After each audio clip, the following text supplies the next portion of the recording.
Welcome, this is Isaac to another episode to Blue Bag of Borelli, my place to talk about all things AFL and Carlton in particular. So we went to the game tonight with my buddy Dux, my sparring partner Franky, thanks for the ticket. We had great seats. Now all week my fear was that we would lose. Historically we have never beaten Adelaide at Adelaide Oval ever. We can't beat them at the best of times. We lost to them last year at Adelaide. I told Frankie at Christmas time that this fixture we would lose, and there we are. However, I'm a little bit shell-shocked because I did not expect this display. It was despicable tonight. We got smashed in the centre square. We got smashed at clearances. Now, Riley O'Brien is much maligned, and I hear every week from my buddy Dukes, and fair enough, he can critique his club. He knows his club better than me, and he watches them more closely than me.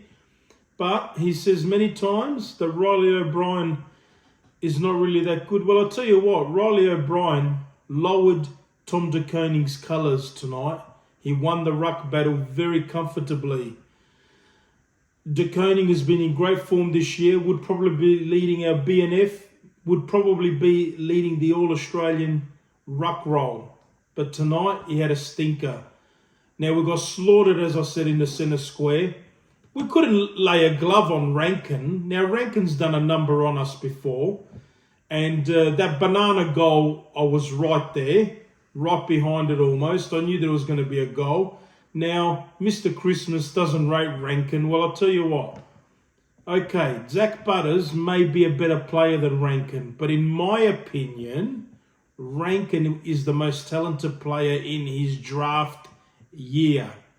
There's a difference between who is the better player or who is the more talented.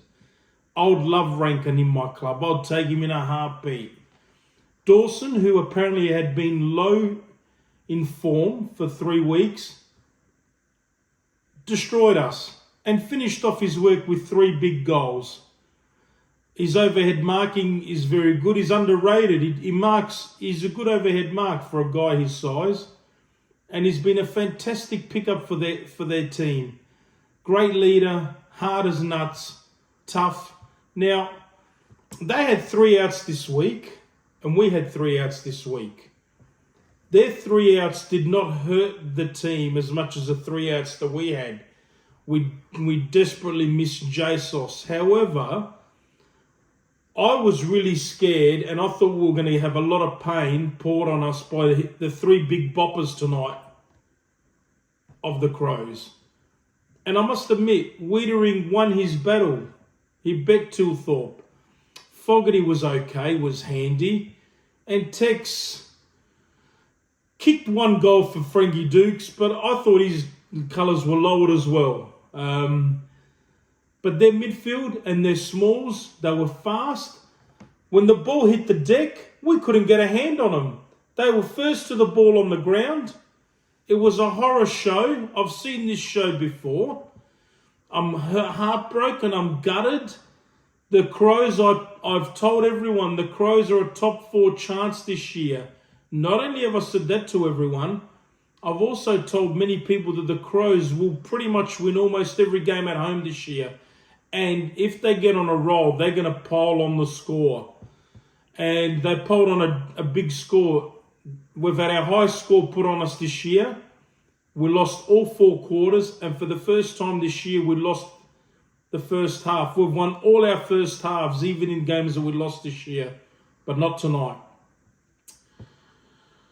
Mitch McGovern, so much skill, so much talent. His disposal by foot tonight was terrible. Akers has had a stinker of a year. Motlop, yes, David, I know, David.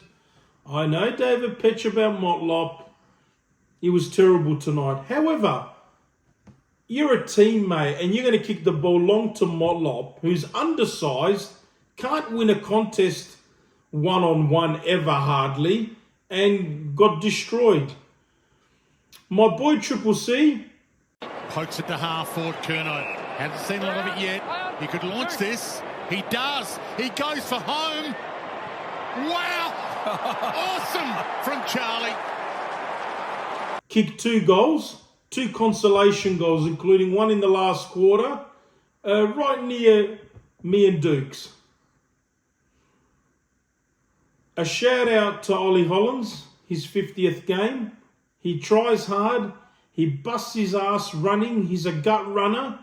He plays with desire and effort and passion. And a shout out to Ollie tonight, who can hold his head up high. I'm disappointed that we couldn't put in a better effort for your 50th. Mackay had a shocker. Couldn't get anywhere near it. And Durden kicked 2 goals and has played his part since his return. He's made us a better side since his return from injury after a delayed start to the year.